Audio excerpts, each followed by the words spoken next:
Back in 1981, I had the American dream, the beautiful wife, the house in the suburbs, and a beautiful 6-year-old son. And one day I went to work, kissed my son goodbye, and never saw him again. In 2 weeks, I became the parent of a murdered child, and I'll always be the parent of a murdered child. I still have the heartache, I still have the rage. I waited years for justice. I know what it's like to be there waiting for some answers. And over those years, I learned how to do one thing really well, and that's how to catch these bastards and bring them back to justice. I become a manhunter. I'm out there looking for bad guys.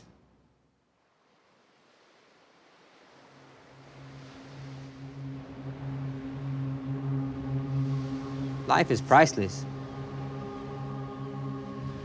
No one deserves to die for no reason, especially over differences of a way of life. Anything can be worked out, made better, instead of running away from a problem. Somebody has to pay the price. Somebody has to serve the punishment for the life taken of another man. If Margaret Lorrain Smith was here right now, I'd probably ask her why. Why me?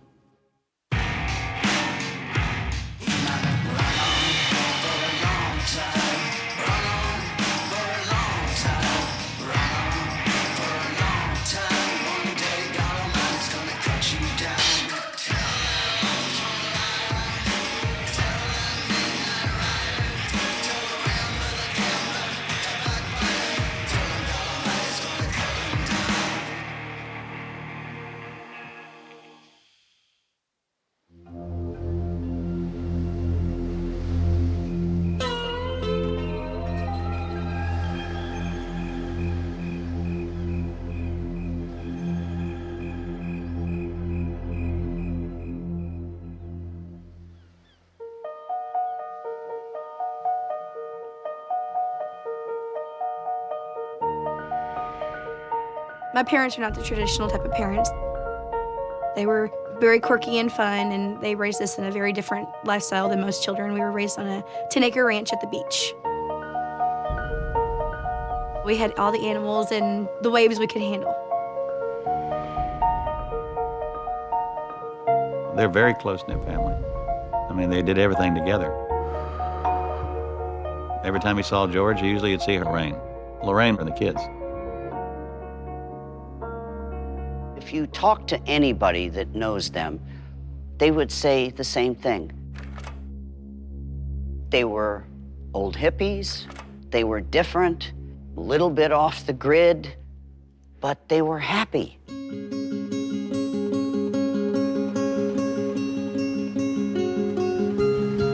Me and George grew up together, surfed together.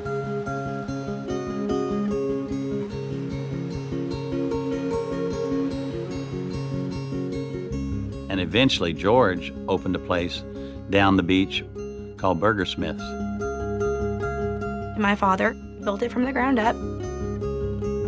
It was always a work in progress. George was always adding on to it without permits. Most of our encounters were related to me being mayor and people complaining about what he was up to and me having to intervene in the middle.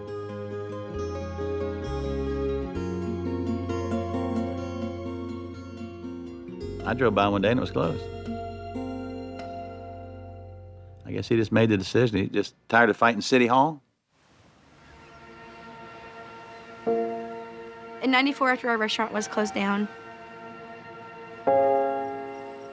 we moved to the country. It was definitely a change for all of us. In '95, my little sister Saffron was born. And in '96, my little brother Sequoia was born. My dad worked a lot of odd and end jobs. He did his best to support his family, but money was a lot tighter than it was before we had our restaurant closed down. My dad's property at the beach was worth about $4 million. She wanted him to sell more property to make some money, but he didn't want to sell it. He kept the property because he wanted to pass it down to his, kids. Lorraine was Lorraine. George was George. Two different people. You know, she wanted to do it her way, he wanted to do it his way. It's like throwing two rocks in a tumbler and knock each other's edges off. There was friction, and where there's friction, there's fire sometimes, and somebody gets burnt, and that was them. It was like a love-hate relationship, you know? I met my husband. I got married in 2003, so I didn't see a lot of stuff that happened.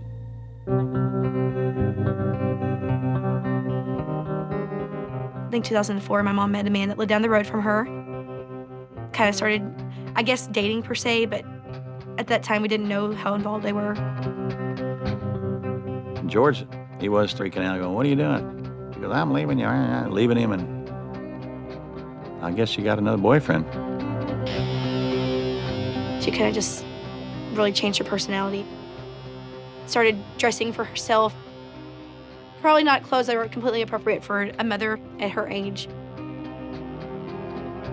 She got to a point where my parents were actually going to get a divorce. And I remember that. She moved out of the house, and I was devastated. When my mom tried to file for a divorce, my dad, he did everything he could try to prevent that. George was willing to forgive Lorraine for everything that she had done. He wanted his life partner back, and he was willing to forgive every transgression. In 2005, he wrote a will that stated that when he died, my mom got everything. I mean, sometimes love is blind, and other people have to see for you. He said, "Bingo, I don't know what to do with her. I love her so much." You know, and I said, "George, I think she's a little crazy myself. You need to get rid of her before she kills you."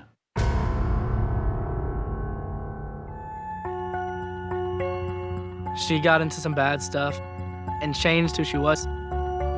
She was tired of being a mom. She didn't want the burden of having kids.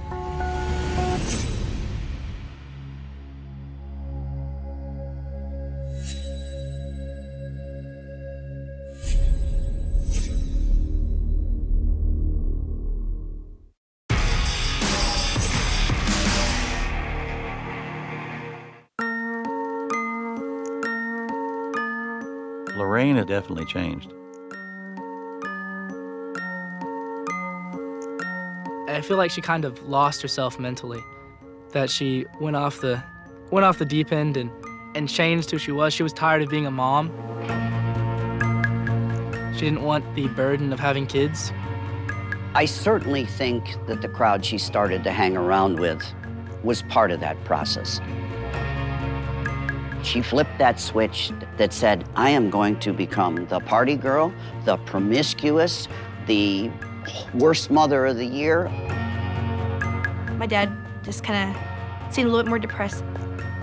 As much as he cared, he didn't really, he didn't fight my mom about it too much.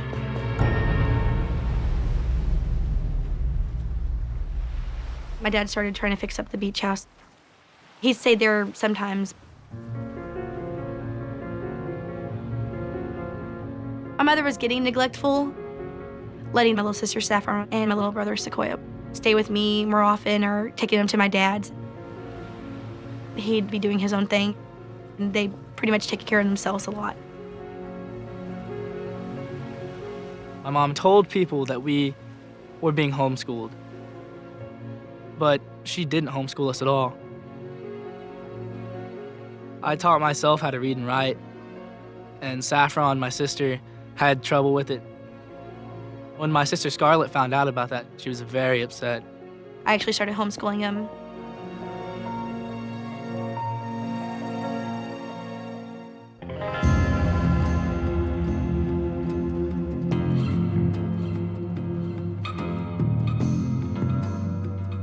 My mom got into some bad stuff. I really think my mom's boyfriend was pushing her to get the beach property sold. George let me personally hunt 13 acres that he had. And then one day he said, "Well, you can't hunt it anymore." She sold it. And she signed my name and took the money and spent it. And I went, "What?" "Oh, yeah." He said, "I'm mad." They had a big fight. He went next door and had his friends made up a will. and he changed his will, left everything to the kids, got her out of it, had them sign it and said, here, if something happens to me, give it to them. It may or may not have been the trigger. I think in her deluded mind that she would figure out a way to get that property back, that she's the mom, and those kids, even though she didn't give one damn about those kids, somehow she'd get back onto that will. On the night of August 6, 2007, Lorraine made contact with George. Lorraine indicated that she wanted to talk with George, possibly get back with a relationship.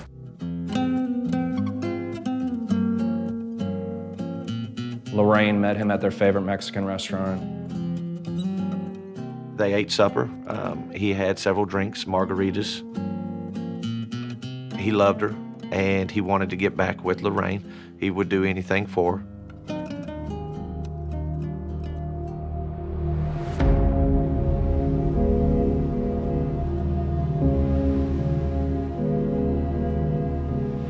On August 7, 2007, I received a phone call from Brazoria County Dispatch notifying me of a death investigation. I was dispatched to Follett's Beach in Surfside. I observed a deceased male. It was hard to recognize him due to severe trauma to his face. We checked the pockets and found the wallet. We were able to identify the deceased as George Smith.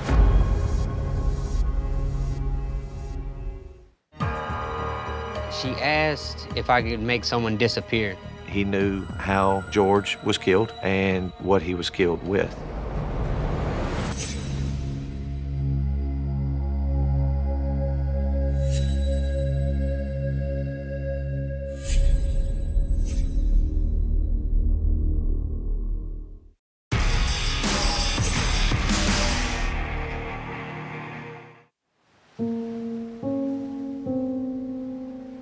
On August 7, 2007, I was contacted by the Brazoria County Dispatch.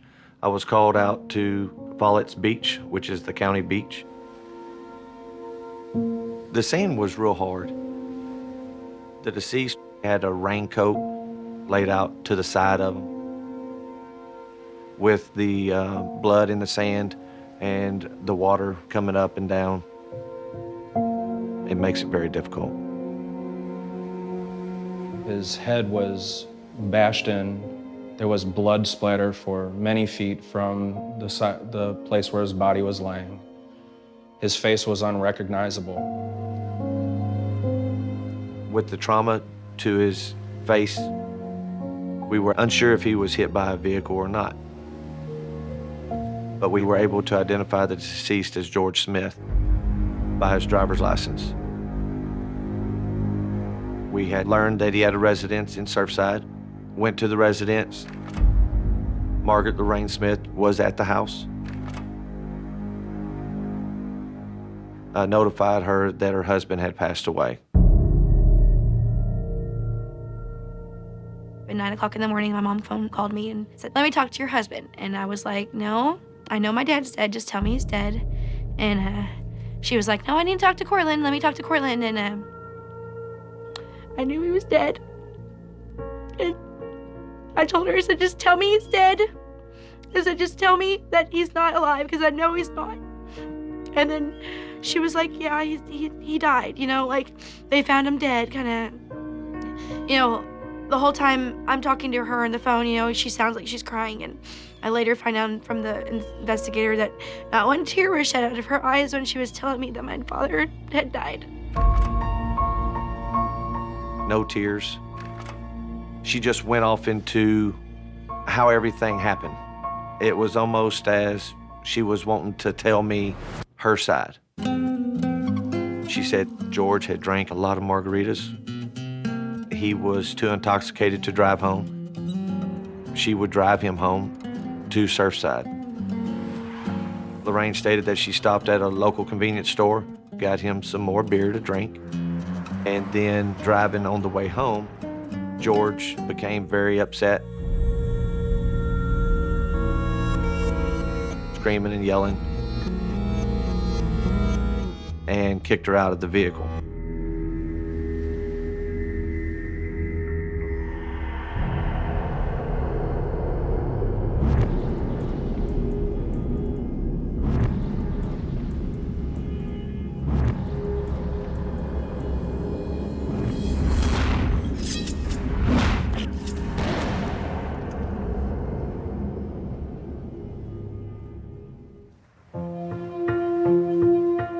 couple of days later, Lorraine called me back at the office and stated that she wanted to revise her statement, that everything she told me wasn't true.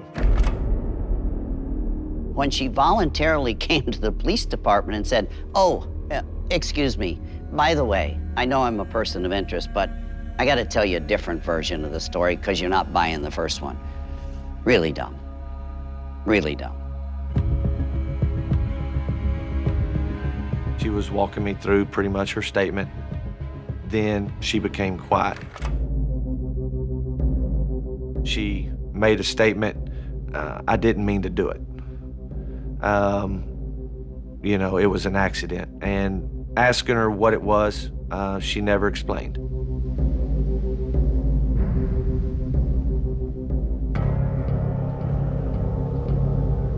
Later, she told her kids that she was on the beach with their father. So we have Lorraine out there on the beach with George. But she said she was not there during the time of the murder, that she left prior to anything happening to George. We still didn't know the whole story. What helped piece it all together, I received some information that there was an inmate at the Brazoria County Jail. He pretty much said he knew how George was killed and what he was killed with. He also said that he knew who killed George, Dylan Lowry.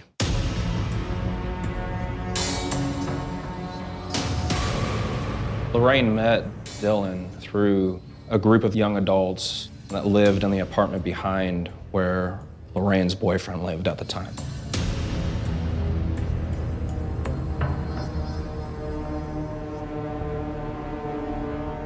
First time I met her, she asked if I could make someone disappear.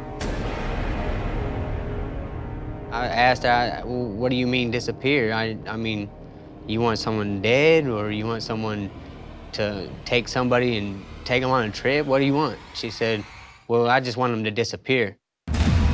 She knew what she was doing. She planned it out for God knows how long. Didn't anybody think she was going to run?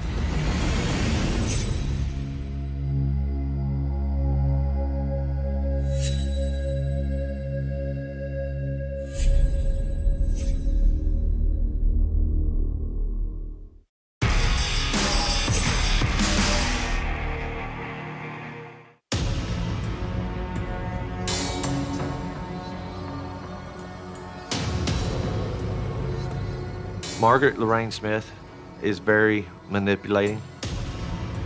What we know is Lorraine contacted Dylan Lowry. She said that she needed somebody to disappear.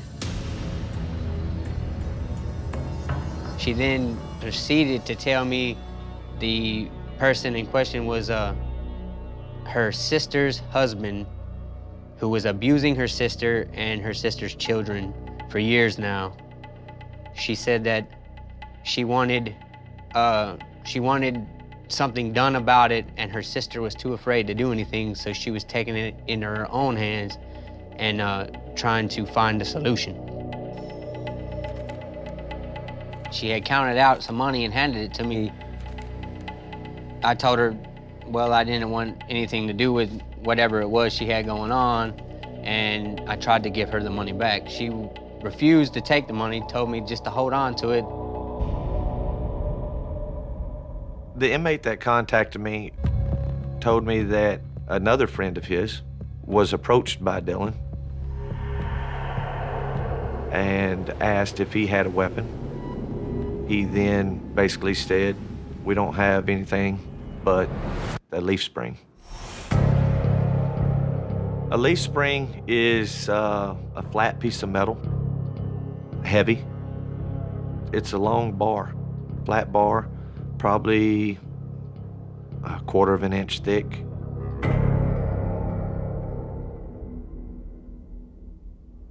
They set up their plan.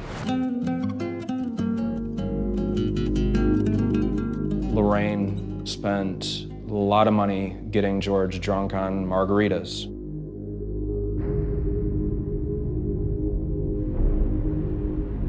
he was too intoxicated to drive home. She would drive him home.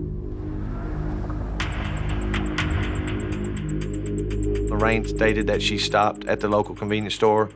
We went there and pulled the video. You could see her talking on the phone, looking out the windows. Pulling the cell phone records, we found out that the phone number that she had received a call from belonged to a female.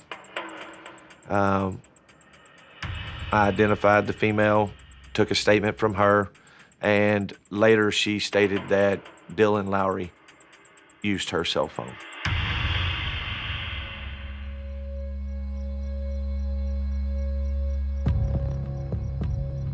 Lorraine drove George out to the beach. No houses around, no lights. It would be dark. They'd get out to the beach and they would be together. And that's what I figured the raincoat was for. It was for Lorraine. And she would make a reason that she needed to go back to the vehicle. She forgot something, and that's when Dylan would come up and kill George. The medical examiner's office was able to prove a leaf spring is what was used to kill George Smith.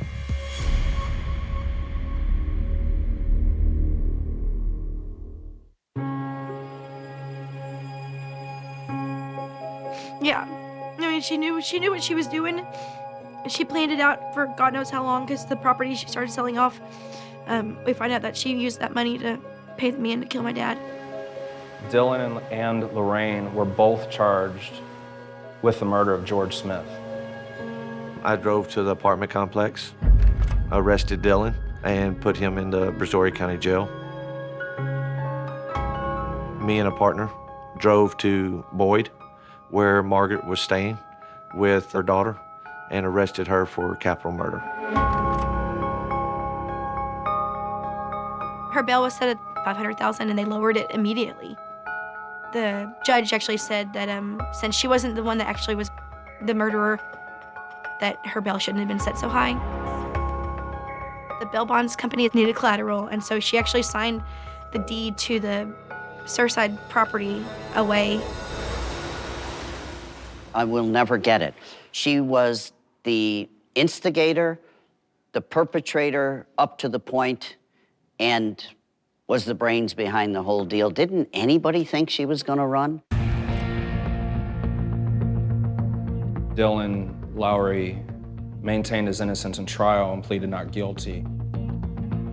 It sounds to me as if she did it herself. Margaret Lorrain planned everything and followed through with the plan and executed and killed her husband, George Smith, at the beach because it was just all too sloppy for somebody who supposedly was a hitman. Dylan Lowry was convicted and is serving life with no parole. A year and a half, almost 2 years later, Lorraine is called to go to court, where she does not show up. Weeks before her trial was set to start in 2009, Lorraine cut her ankle monitor off, told her probation officer that she would be at a doctor's appointment. Lorraine got a ride from Angleton to Houston. We collected video where it does show that Lorraine was dropped off at the hospital, and then she's just walking straight out of the hospital, and she has some large baggage with her. And it was several days later that she was seen for the last time picking up money at a Western Union in San Antonio, and she's been on the run ever since. The land she used so she could get out of jail, a bond. She ended up losing it when she ran. Unfortunately, there's nothing left from the property. The bail bonds company sold it for a very small amount of what it was worth. We couldn't fight for it. We couldn't afford to fight for it. After all of her horrible planning, after arranging George's brutal murder, she lost it because she skipped her bond. It went to nobody in that family the main purpose of killing George so she would get a windfall of money, she blew it all.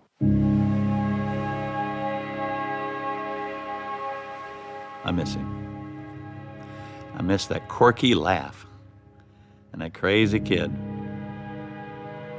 George is up in heaven doing the Holy Ghost shuffle.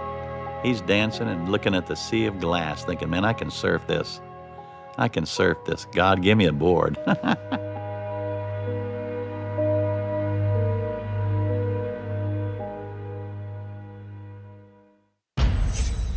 Margaret Lorrain Smith has a mole on her bottom right eyelid. She often dyes her naturally dark curly hair or wears wigs. She has a thyroid condition that requires medication. She may be moving back and forth between Mexico and the U.S. If you've seen Margaret Lorrain Smith or have any information regarding her whereabouts, go to our website, cnn.com/thehunt. You can remain anonymous. We'll pass your tip to the proper authorities, and if requested, will not reveal your name.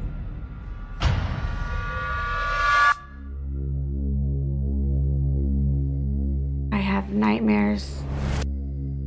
He's laying next to me, standing over me a lot, forcing me to go somewhere. Most of them end up with a ton of torture. And then I wake up before I die.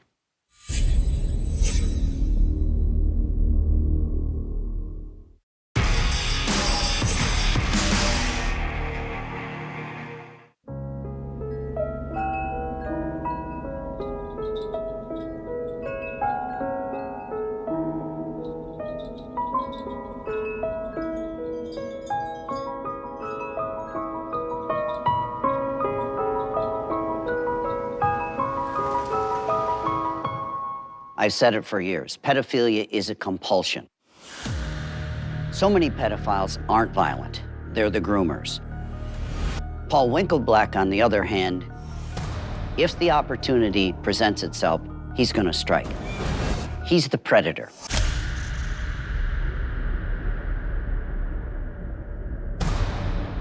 So it'd been the weekend, and I got the okay from my grandmother to spend the night at my best friend's. Her mom had a new boyfriend, and so we went to go visit him at a house that he was working on.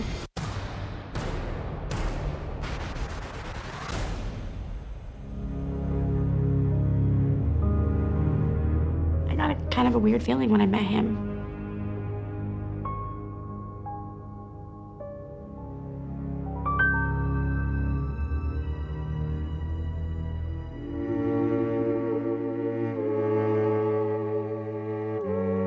Back to the house, we did it, normal girl stuff, what love girls did.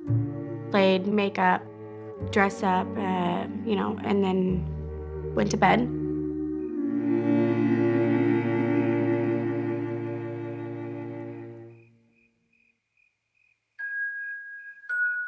I recall being asleep for hours and then waking up to an older man next to me. It was her mom's new boyfriend. He was cuddled around me and he was awake. He got up and grabbed my hand and forced me to walk with him and go into the sunroom with him.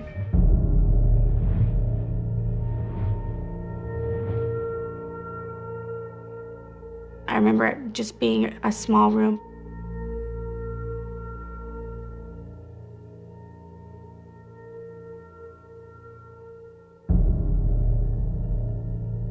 He proceeded asking me questions about my family, your address, your name, your phone number, your mom's name. Then he said that he knew my mother, that she would be the first to be killed if I said anything.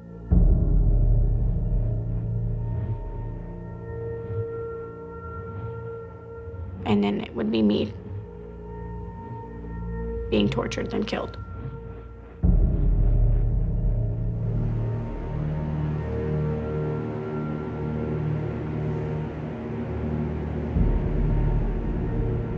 He put lotion all over his hands.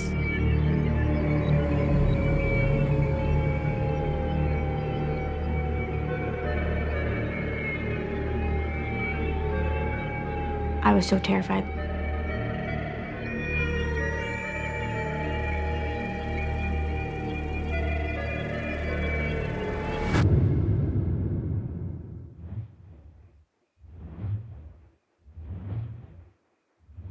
It just seemed like it was forever.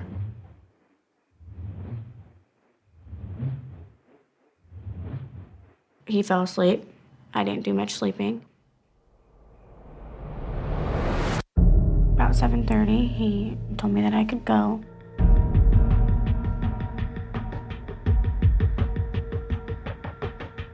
When I got home, I ran straight to the bathroom.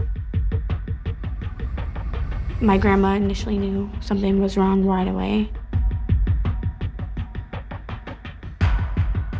This is what's so darn brave about Megan is she went right away and told her grandmother, and her grandmother did the right thing. She immediately took me to the ER. They did a rape kit. I told the story and, when it had happened.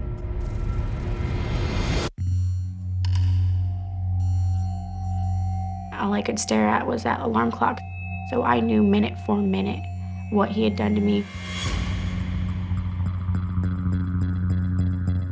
Winklebleck was convicted of first-degree sodomy.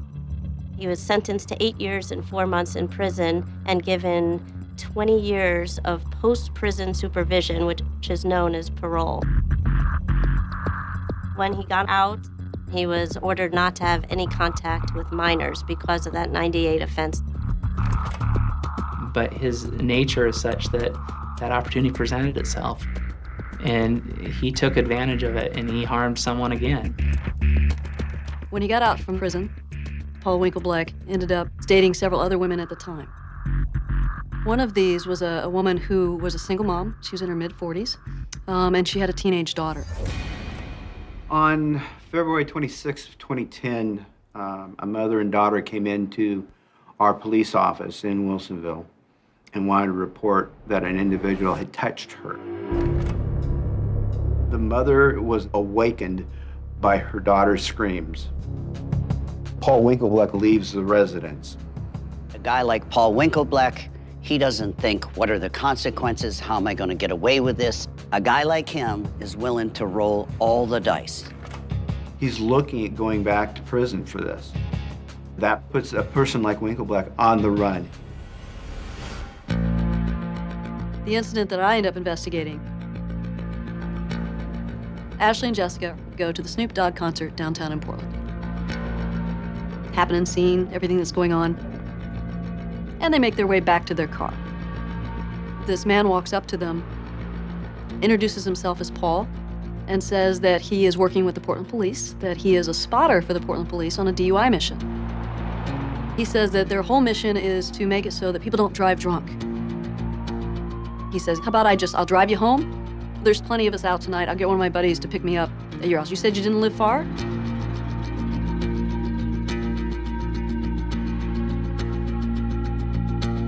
So they talk about it and I'm like, okay. And he gets in the car and they leave. And the girls think this is wonderful. They're just so excited that they have a police officer in their car. And as they're driving along, Paul Winklebleck looks at Jessica in the back. Can I borrow your phone? I want to call my friend so that I can get a ride when I get to your place. Jessica says, sure.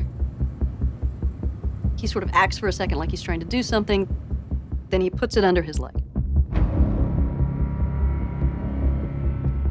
He says, it's not working. Then he says to Ashley, hey, can I borrow yours? Same thing, I want to call my friend. But Ashley's noticing they're getting close to where they need to turn. She gives him the cell phone, and he just puts it under his leg.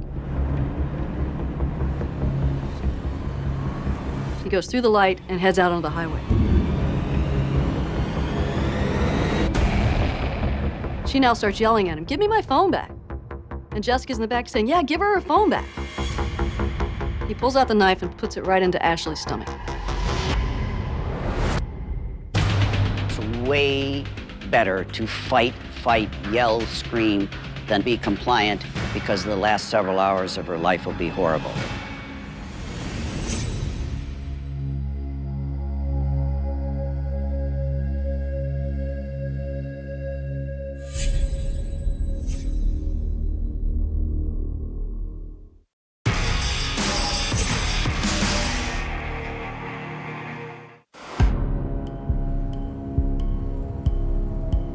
Paul Winklebleck pulls out the knife on Ashley, but moved it up to her chest, even up to her neck at one point, and back down. Whenever he would get heightened, they would pass a semi, or she wasn't doing exactly what he said, he would press in a little bit more, just pressing the point about what he was willing to do to her.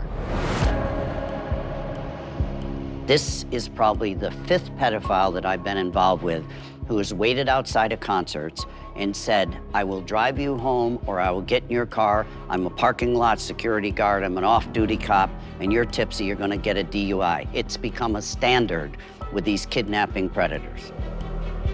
They're now on the highway. They're on I-5. They're headed south. Ashley starts trying to bargain with him. We'll give you money. I have $50. She's pulling $50 out of her boot. They start telling him about their family and that they need to be at work the next day. He's like, don't worry about it. You're not going to be at work. As he's holding the knife to Ashley in the car, Jessica now has started in the back, going, I have to pee, I have to pee. He pulls off into a dark area. He tells him, okay, get out, go pee. And he watches him like a hawk.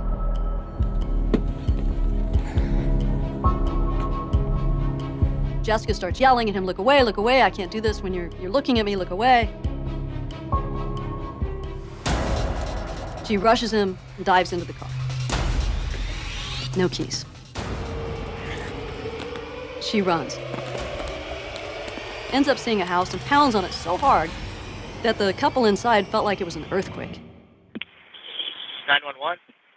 Hi, we've got a gal at our door saying that someone's out to kill her. And she just came to your door? Yeah.